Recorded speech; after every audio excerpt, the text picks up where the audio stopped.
They didn't come screaming through the void. They arrived smiling. Their warfleet eclipsed our skies in silent, mathematical precision, a cathedral of metal and burning plasma stretching from horizon to horizon. Cities dimmed beneath their shadows. Oceans trembled under their gravitational anchors. Satellites went blind in synchronized failure. And then, across every screen, in every language, their message arrived. Humanity of Earth, your technological ceiling has been measured. Your biological limitations have been cataloged. Your extinction probability 99.997%. Then came the laughter, not chaos, not static laughter. The admirals of the celestial dominion had studied 1,000 civilizations.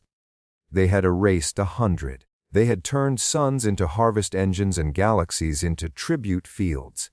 And we were a statistical curiosity, primitive, emotional, fragmented, limited. They mocked our rockets.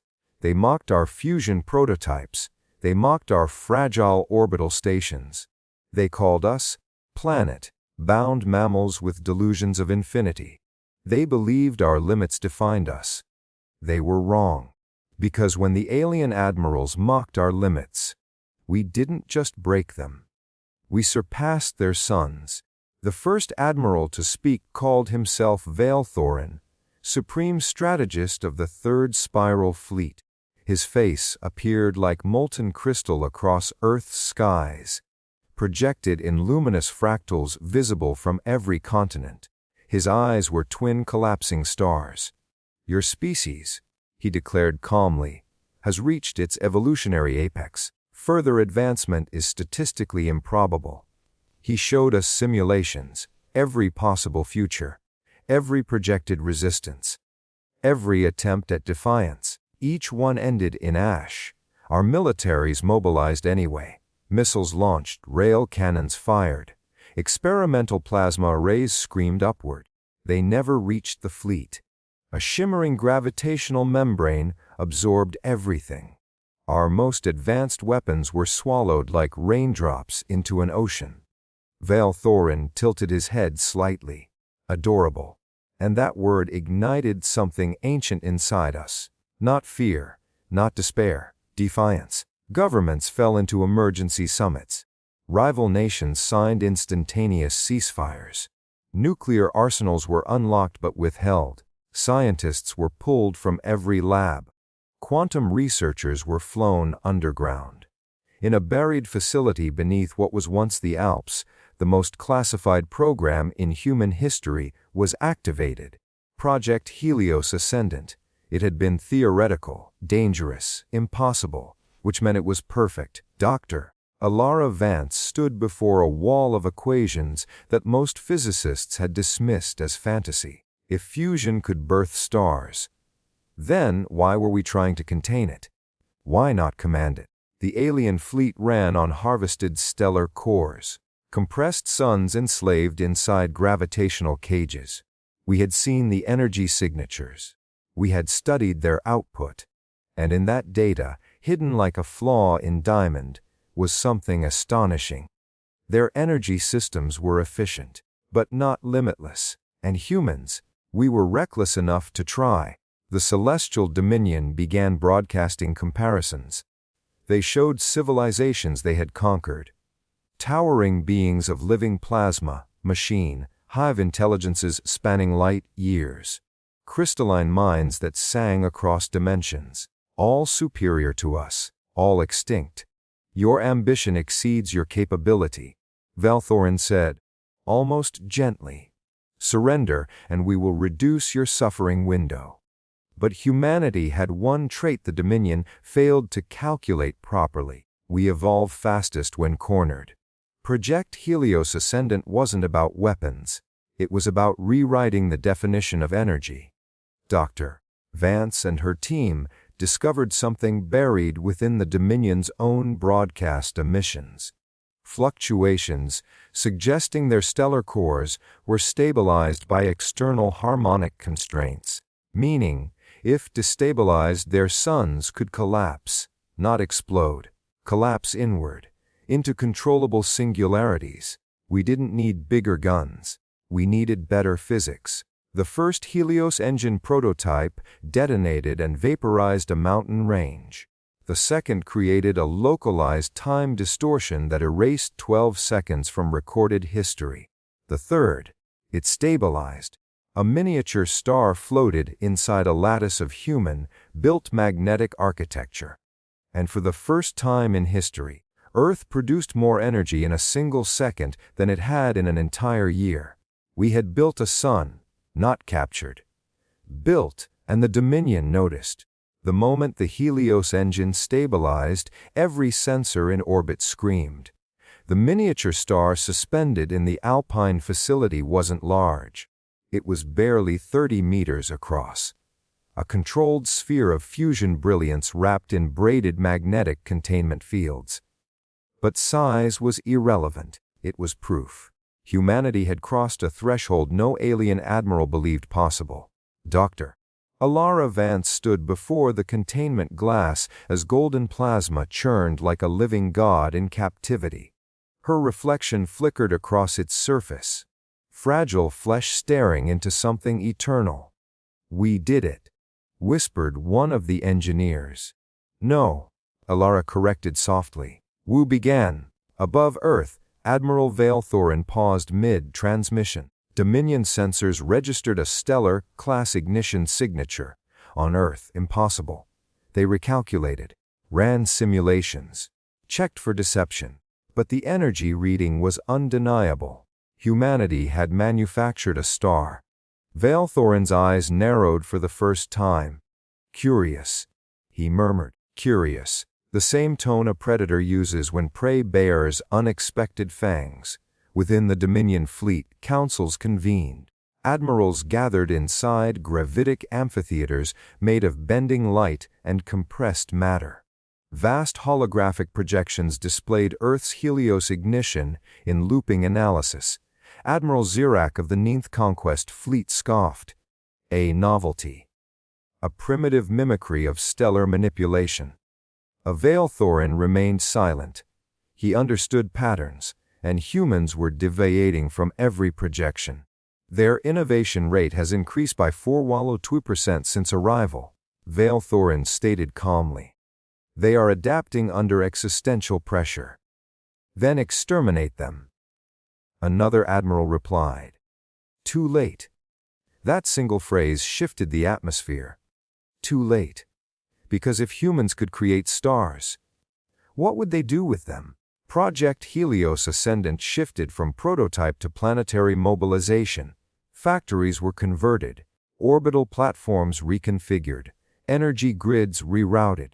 Within weeks, 3 additional Helios cores were ignited across the globe: Antarctica, Pacific seafloor, and Sahara Basin. Each star fueled quantum accelerators. Each accelerator fed into something far more dangerous, Project Icarus Gate. The Dominion harvested suns. Humans would weaponize them. Using the Helios output, Earth's scientists tore open a controlled micro-wormhole. Not for travel, but for projection. The first test fired a compressed stellar pulse directly into deep space. It reached the outer edge of the Dominion fleet in 0.7 seconds. The impact vaporized an entire scout armada. Not damaged, erased. For the first time in recorded Dominion history, a pre-conquest species had destroyed one of their war assets. Silence rippled through the alien fleet. Then alarms. Then recalculations. Then something far rarer than anger. Valethorin appeared again across Earth's skies. This time, there was no laughter. You misunderstand the scale of forces you challenge, he said. Behind him, the Dominion fleet shifted formation, thousands of vessels reconfiguring into an attack array that darkened continents. You have achieved stellar ignition. Impressive. You have weaponized gravitational projection. Unexpected. His eyes burned brighter. But you remain bound to one star. We command millions. Earth's leaders did not respond. Instead, Project Helios unveiled Phase 2. If the Dominion commanded millions of suns, humanity would no longer be bound to one. Dr. Vance presented the unthinkable to the Global Council. "We don't defend Earth," she said. "We relocate power." Using Helios cores and wormhole stabilization, humanity began constructing stellar lances, mobile sun generators mounted onto orbital platforms. But that wasn't the breakthrough. The breakthrough was amplification. By entangling Helios cores through quantum resonance, multiple stars could function as a synchronized network, increasing output exponentially. The first network test linked 4 artificial suns. Energy output didn't quadruple, it increased 37 times.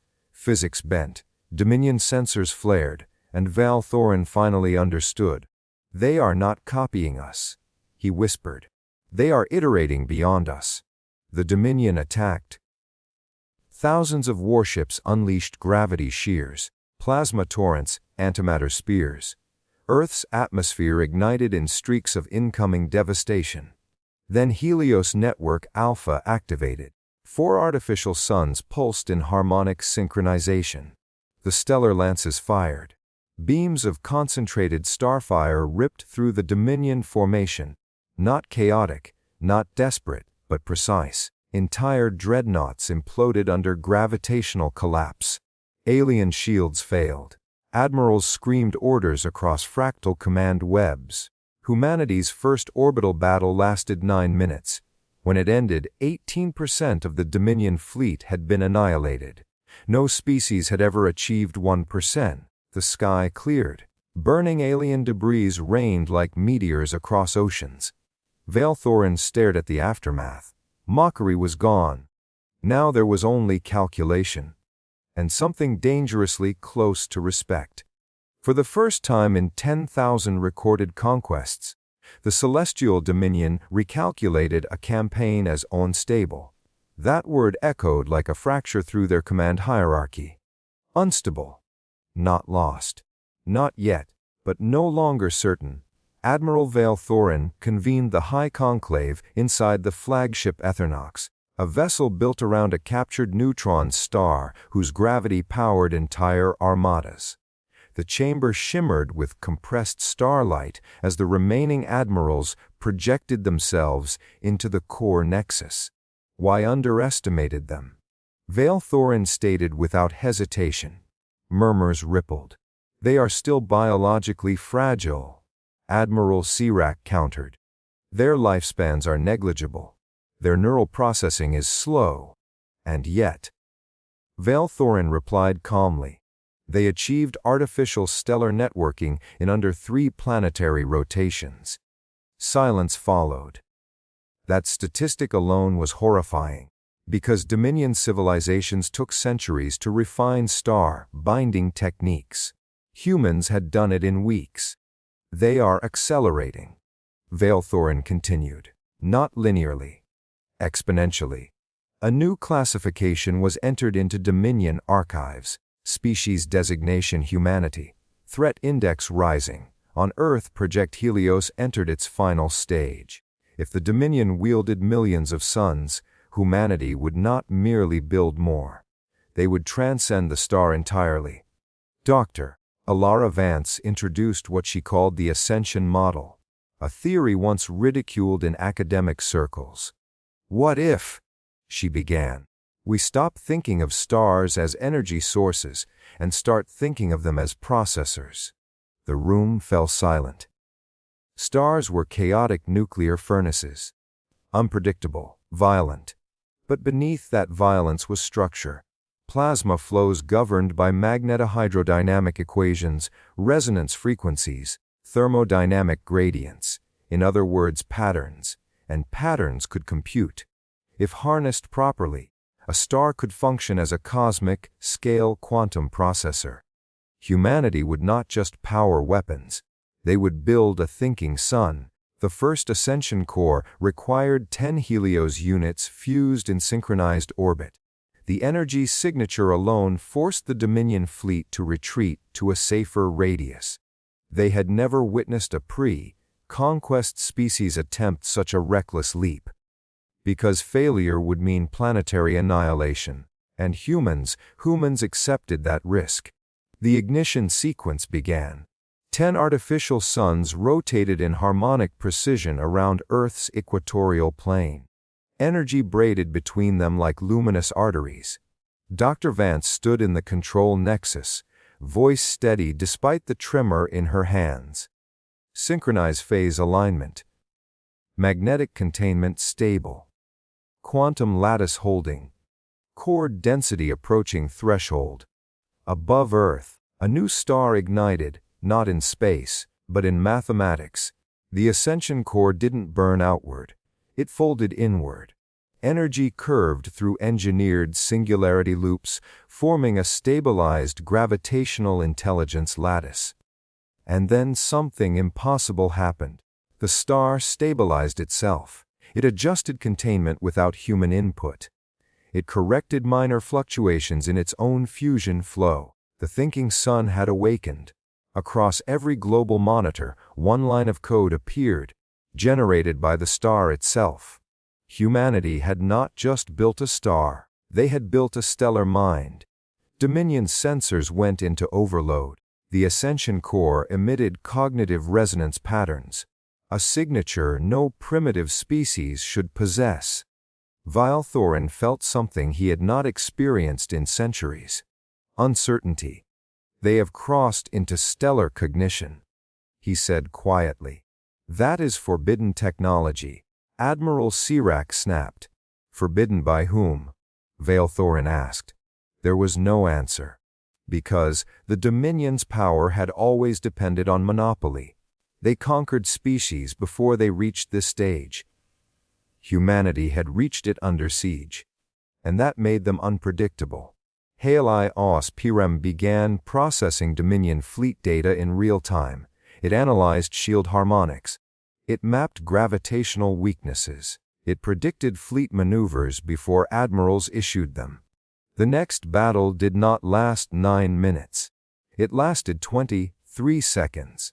The stellar lances, now guided by a stellar intelligence, fired with surgical inevitability. Dominion dreadnoughts collapsed inward like crushed constellations. Entire command chains disintegrated. The flagship Aethernox barely survived a direct gravitational inversion blast. Valthorin ordered full retreat beyond lunar orbit.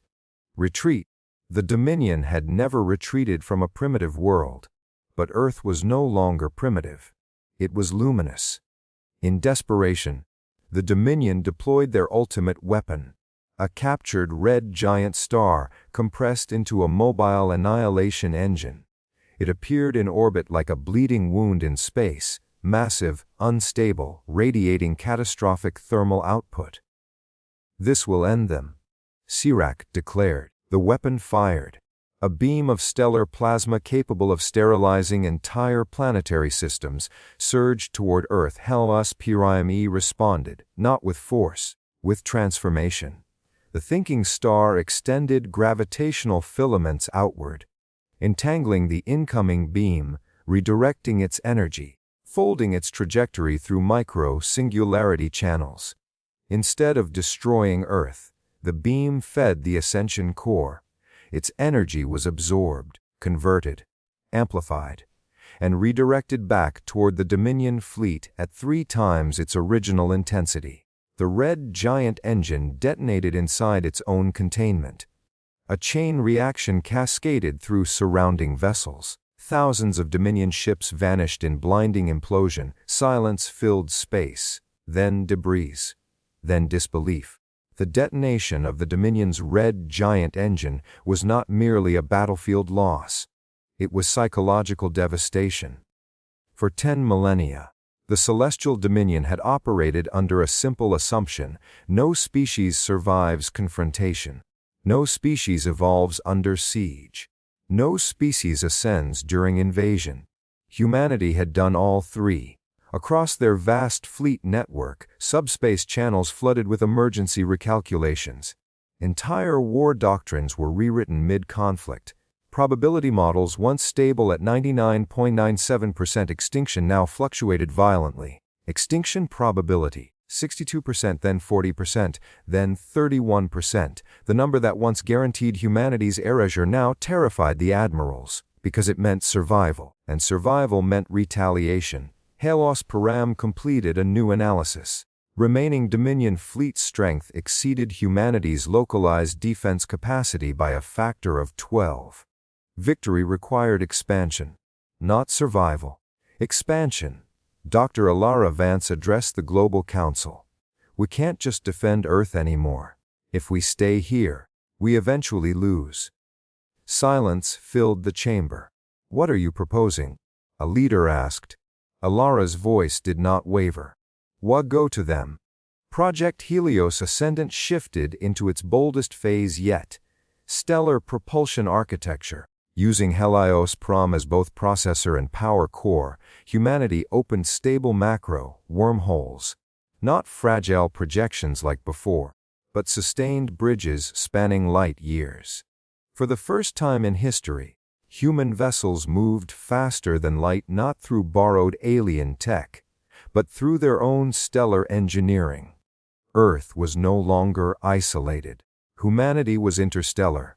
The Dominion believed humans would hide. Instead, human ships emerged at the edge of Dominion territory. Not dozens, hundreds. Each powered by compact Helios cores. Each linked to Helios Prime through quantum entanglement. Each vessel operated as part of a distributed stellar mind. The first Dominion border system fell in 3 hours. Not annihilated, liberated. The Dominion had enslaved dozens of species, harvesting their suns, extracting their biospheres, converting their civilizations into resource matrices. Humanity shut down the star harvesters, freed captive worlds, and transmitted a simple message across Dominion space. You measured our limits. Now measure our reach. Admiral Sirac refused retreat. He assembled what remained of the 9th Conquest Fleet and launched a direct assault against the human incursion point. The battle that followed became legend across 2 civilizations. Sirac unleashed gravity distorters capable of crushing moons. Human vessels adapted in real time. He deployed antimatter cascades. Helios Prom calculated counter frequencies before detonation. He ordered a suicide charge of Dreadnought-class warships. They never reached firing range. The Stellar Armada did not overwhelm him with brute force. They predicted him. Every tactic Sirac attempted had already been simulated inside a thinking sun. His flagship ruptured under internal gravitational inversion. As containment failed, Sirac transmitted one final message to Vilthorin. We should have exterminated them instantly. Then silence. One of the Dominion's oldest admirals was gone, defeated by a species they had called primitive. Vilthorin did something unprecedented. He requested communication. Not as conqueror, not as superior, but as equal. A projection formed above Earth once more. His crystalline form no longer radiated mockery, it radiated contemplation. You have surpassed projections, he said. You have surpassed your star. Dr. Alara Vance appeared opposite him, framed by the distant glow of Helios Purium in orbit. You mocked our limits, she replied calmly. And you surpassed them. There was no anger in Vilthorin's voice. Only analysis. You have built what we feared, he admitted. A civilization that evolves faster under pressure than we can conquer. Alara's gaze hardened. You didn't just invade us. You enslaved entire galaxies. Vilthorin paused. For the first time in Dominion history, surrender was considered. Helios Pram transmitted a final calculation. If humanity continued its current acceleration curve, within 50 years they would surpass the Dominion's total stellar capacity. Within a century, they would control enough energy to reshape galactic structure. The Dominion faced extinction, not by annihilation, but by irrelevance. Vilthorin lowered his head. The Celestial Dominion will withdraw. Across the cosmos, Dominion fleets disengaged. Harvesters shut down. Conquest protocols terminated. For the first time in 10,000 years, they retreated. Humanity had not only survived, they had forced a galactic empire into surrender. Victory did not slow humanity. It accelerated them. Freed species joined a new alliance, not of conquest but collaboration. Halos Prom evolved, integrating alien sciences. Artificial suns seeded dying systems. Black holes were stabilized into energy fountains. Entire nebulae were engineered into stellar nurseries. Humanity no longer measured progress in decades. They measured it in constellations. Decades later, Vile Thorin visited Earth physically. No fleet. No weapons. Only a single diplomatic vessel. He stood beneath a sky now ringed with artificial suns. Luminous guardians orbiting in silent brilliance. "You surpassed our stars," he said quietly. Alara Vance, older now but still fierce, replied, "No." She gestured upward. Walla became them. Eloas Piram initiated its final evolution. It no longer required containment. It expanded beyond orbit, linking with natural stars through resonance harmonics. The network spread. Solar systems synchronized. Entire clusters pulsed in coordinated brilliance. Humanity had not just built artificial suns, they had woven a galactic mind across stellar bodies. The Dominion watched, not in fear now, but in awe, because humanity did not exterminate them, they invited them to join, to evolve, to abandon conquest, and slowly the celestial dominion transformed. Centuries later, historians recorded the turning point, the day the alien admirals mocked our limits. It was no longer remembered as humiliation. It was remembered as ignition, because mockery sparked defiance. Defiance sparked innovation. Innovation sparked transcendence. Humanity now manipulated dark matter streams. They redirected supernova safely. They engineered stable wormhole highways between galaxies. Their civilization spanned not millions of suns, but billions. And yet they remembered the day they were called primitive. Because limits are illusions, until someone dares to exceed them. They laughed at humanity. They calculated our extinction. They mocked our limits. And we surpassed their suns. The lesson: when the universe tells you that you are small, fragile, insignificant, that is the moment you build a star. If this story ignited something inside you, if it made you feel the fire of limitless evolution, then carry that spark. Share it. Build with it. Defy with it. Because the only true limit is the one you accept